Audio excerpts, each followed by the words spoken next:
mana titik tidak masuk akalnya? Di mana titik tidak masuk akalnya? Di mana titik tidak masuk akalnya? Awas ada mobil!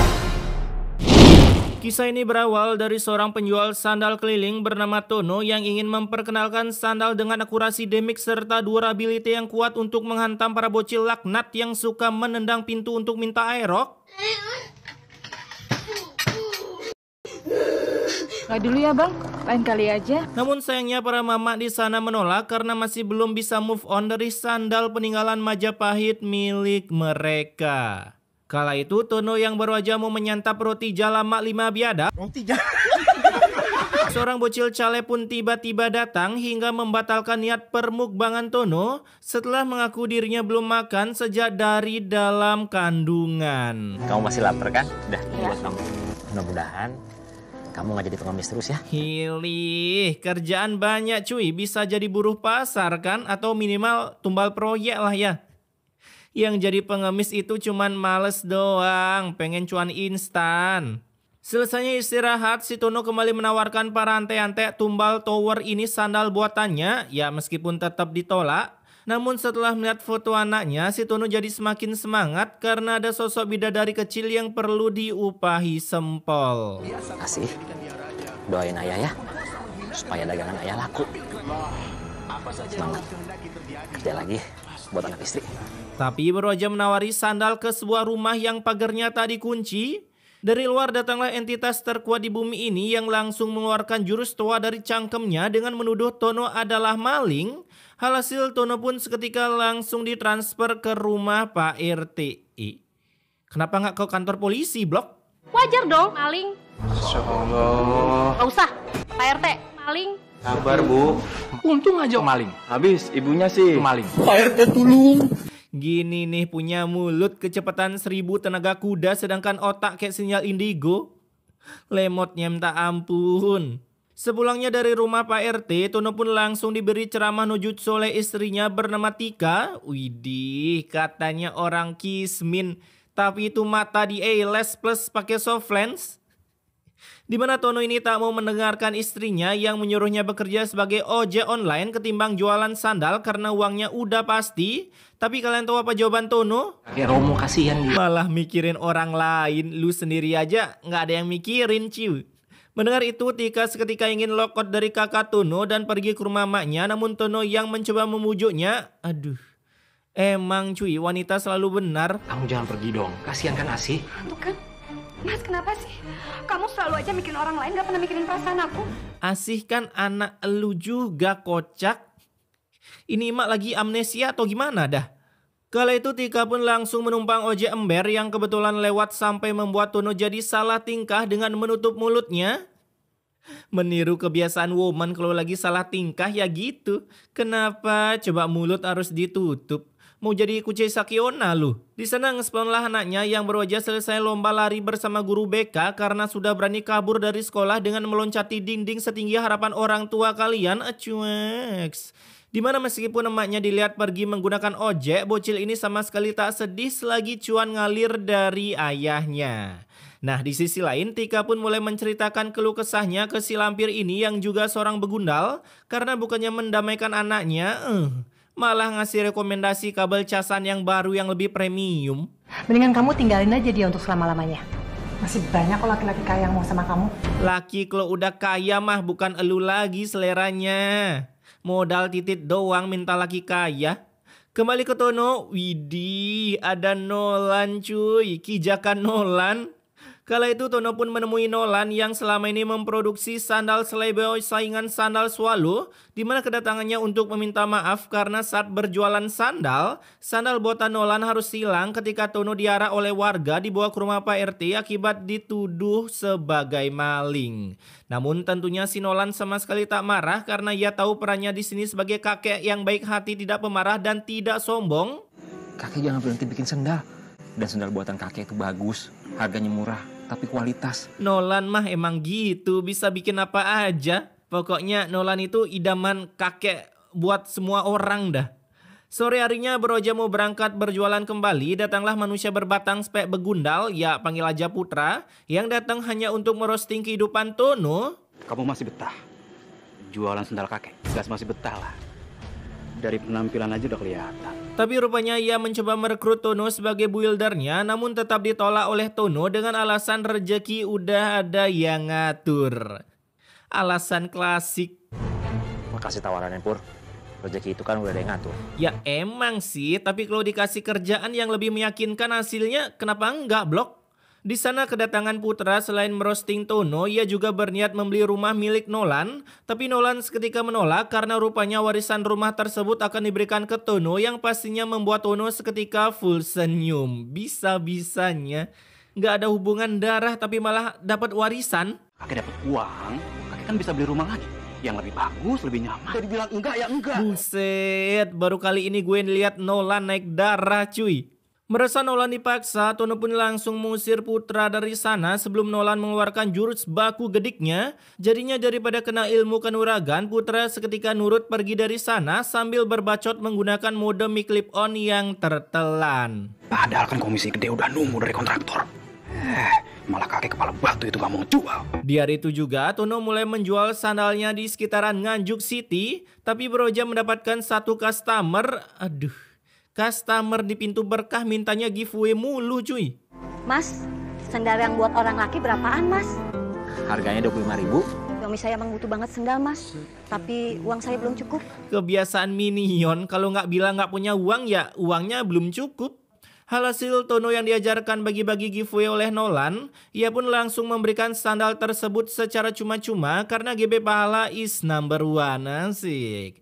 Selesai GB Pahala, Tono pun menemui Tika di rumah mertuanya berharap dengan membantu si pengemis tadi, ia juga bisa dibantu untuk meluluhkan hati istrinya, tapi ternyata enggak, kasihan. Hingga dari kejauhan Putra yang melihat perdebatan mereka berdua mulai mendatangkan sebuah ide kebegundalan, di mana ia seketika menemui Tika di rumahnya untuk memancingkan kata-kata rahimku anget buang. Karena saat melihat Putra, Tika auto langsung terpesona mengingat dompet Putra begitu tebal setebal serabi Bandung. Apalagi ia sempat menyesal karena dulu sudah pernah menolak cinta Putra. Mamam. Nyesel banget aku lebih milih Mas Yadi dulu daripada dia. Itulah kehidupan, di umur muda milih yang good looking, di umur kepala 3. Udah pasti dong milih yang berduit. This is fakta.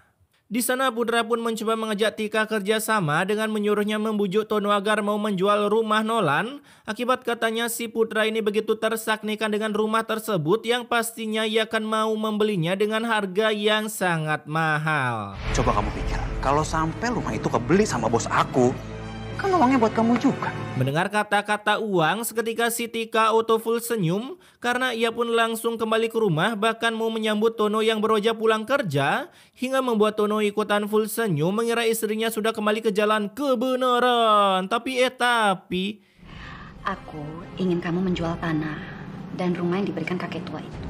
Bisa kan kamu jual ke Purnomo mas? Ya namanya juga hidup.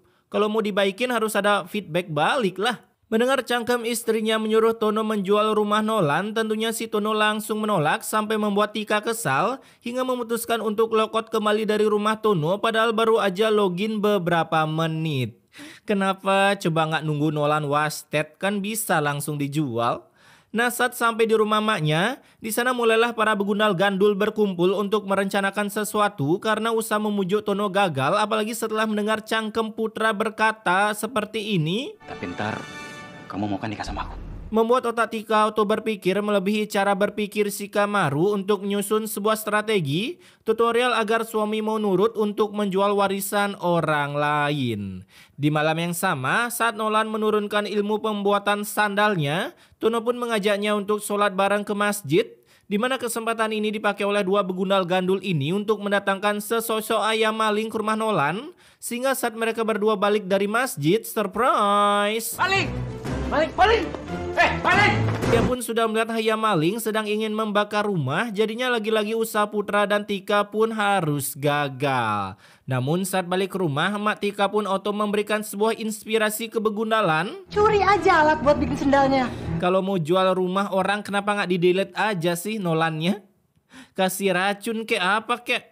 Nah, karena mereka tak mau mendengarkan rekomendasi kebegundalan dari saya, di malam harinya, Putra pun langsung menghayam maling alat-alat pembuatan sandal milik Nolan sampai tak segan-segan menggedik Nolan menggunakan sebuah balok kayu. Hingga saat hari udah berganti skin, Tono yang mengantar Nolan ke RS, ia pun diberikan kabar kalau Nolan sudah terinfeksi penyakit stroke akibat terlalu lama bersetubuh dengan keramik. Tapi di tengah kesialan tentunya ada keuntungan, karena rupanya dokter Anti mengatakan saya sudah berusaha semaksimal mungkin ini memiliki channel tempat pemasok sandal ekspor, sehingga Tono langsung diberikan nomor temannya yang pastinya mau bekerja sama dengan Tono karena udah diatur oleh sutradara. Aslinya mah tidak semudah itu, Perguso. Memang dibalik setiap kesedihan selalu ada hikmah.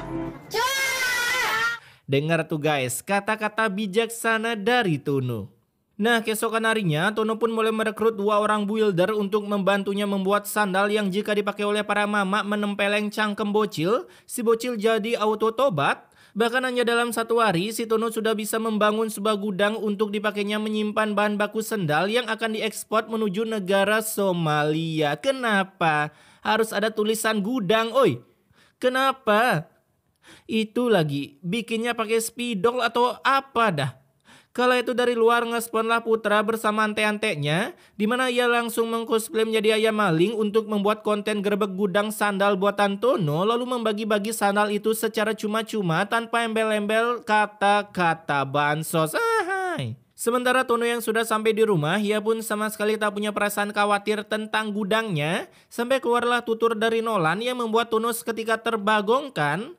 Hingga akhirnya si kakek pun menjual rumah peninggalan Belanda yang katanya Denles pernah masak sarimi di sana ke Begundal Putra untuk biaya pengobatan istri Tono. Aduh, gampang banget dah dibohongin. Kakek gak mau Ria meninggal dan Asih kehilangan ibu. Ini ambil uangnya untuk pengobatan istri kamu. Buset dah, tebel amat cuy, cukup tuh buat masuk Hello Kids. Melihat amplop coklat yang sangat tebal itu membuat iman di lubuk ginjal Tono hampir keluar dari jalan kebenaran. Tapi ia tetap bisa menahan diri terkecuali istrinya yang baru aja melihat amplop coklat cangkemnya auto tersaknikan. Jadi ini uangnya semuanya buat aku kan, Mas? Aku akan pakai uang sebagian buat cari kontrakan. Buat aku Asih sama kakek. Enak aja kamu. Itu kan bukan urusan aku. Emang ANJG sekali ini woman, udah pura-pura kena kanker pula. Nah, saat Pak RT datang, Tika pun kembali membuat ulah yang begitu membegeg-gegeg-ST kan. Pak, saya mau pisah, Pak. Saya dipukuli sama Mas Yadi. Tono bilek, tahu gini uangnya gue pakai pusreng di aplikasi ijo aja tadi. Bu, aku mohon tolong jelasin semuanya, Bu. Apa yang sebenarnya terjadi, Bu? Benar Pak RT. Yadi ini sudah menyakiti anak saya. Seketika Tono jadi ingin lenyap dari muka bumi, nggak ada yang belain cuy. Melihat ada sebuah KDRT, Pak RT pun langsung merekomendasikan Tono untuk pisah dengan Tika, bahkan para minion langsung mengusirnya dari sana. Sudah, nanti jelaskan di kantor. Ayo, udah, ayo. Andai fitnah segampang ini ya, udah gue fitnah tuh orang-orang kaya di luar sana. Ngaku-ngaku kalau itu harta gua, sesat. Hari itu juga akibat udah tak ada cuan yang tersisa, kini terpaksa mereka bertiga ini harus staycation di sebuah gudang tua. Dan kini Tono harus mengcosplay menjadi pemulung karena rumah beserta gudang sepatu sudah dijual oleh Nolan demi pengobatan begundal Tika. Bahkan anak Tono terpaksa harus putus sekolah dan kini ikut menjadi pemulung bersama bapaknya. Emak-emak durhaka. Di sisi lain Tika yang udah sangat tersaknikan dengan Putra, terutama isi dompetnya, ia pun mulai menanyakan kapan dirinya dilamar. Dan kalian tahu apa jawaban Putra? Kasih saya waktu 1 bulan ya Bu ya. Karena saya masih nunggu komisi saya cair dan itu perlu waktu. Kerja dari zaman bahula masa nggak bisa ngalalin orang, harus nunggu komisi cair dulu pula.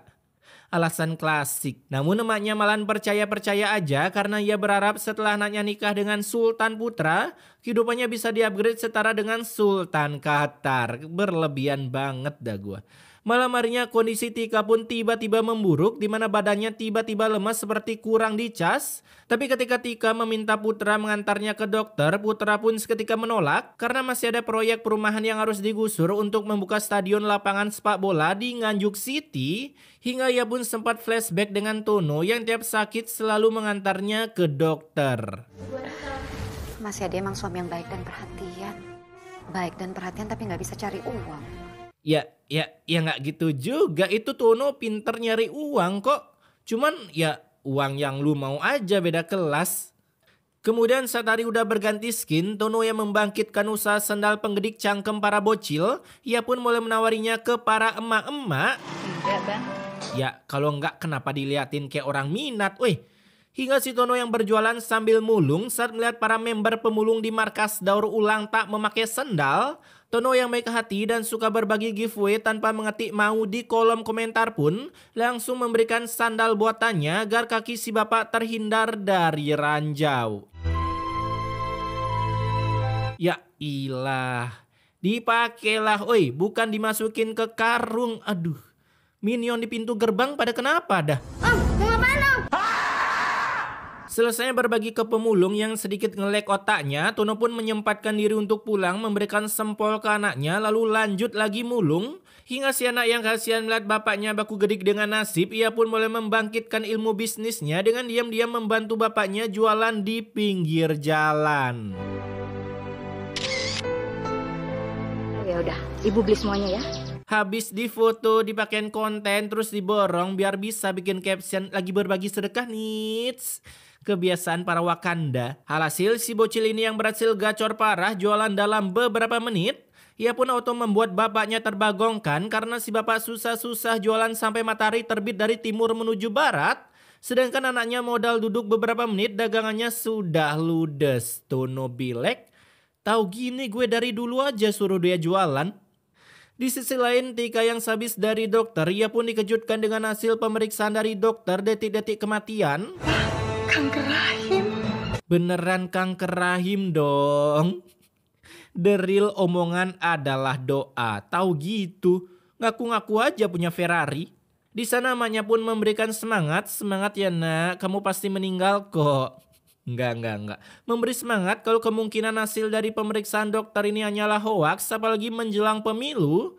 Sehingga mereka berniat mengecek di rumah sakit lain, siapa tahu hasilnya berbeda. Tololnya kagak ketulungan. Mana bisa gitu woi. Nah singkat cerita, ketika hari udah berganti skin, ada seorang minion ke rumah Tono untuk menanyakan anaknya karena udah viral di sosial media, tepatnya di dark web. Dimana karena viral, minion ini berniat menjadi reseller produk sandal Tono setelah anaknya berhasil dibuat tobat dengan mencemes cangkem anaknya dengan sandal buatan Tono. Saya ingin Bapak titip jual Pak, sepatu sandal buatan Bapak di toko saya. Segampang itu ya berbisnis. Modal jepretan foto loh. Hasil karena mendapatkan tawaran yang spektakuler, kini si Tono pun memfokuskan memproduksi sandal-sandal yang jauh memiliki damage ketika dipakai menggedik cangkem, bahkan sampai mampu membuat para member pemulung yang lainnya pensiun jadi pemulung dan fokus menjadi karyawan di bawah bimbingan Tono. Widih, berhasil membuka lapangan pekerjaan guys. Siapa tahu. Dipraktekinlah Bambang, bukannya ngangguk-ngangguk doang. Iya.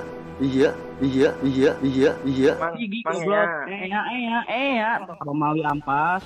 Kembali ketika saat Putra baru datang dari perjalanan dinas mencari kitab suci, ia pun dibuat bagong setelah tahu kalau ayang bebnya sedang terkena kanker rahim, sehingga Putra pun auto mengurungkan niatnya menjadikan Tika sebagai batok charger secara sah. Aku nggak bisa menikahi perempuan yang penyakitan.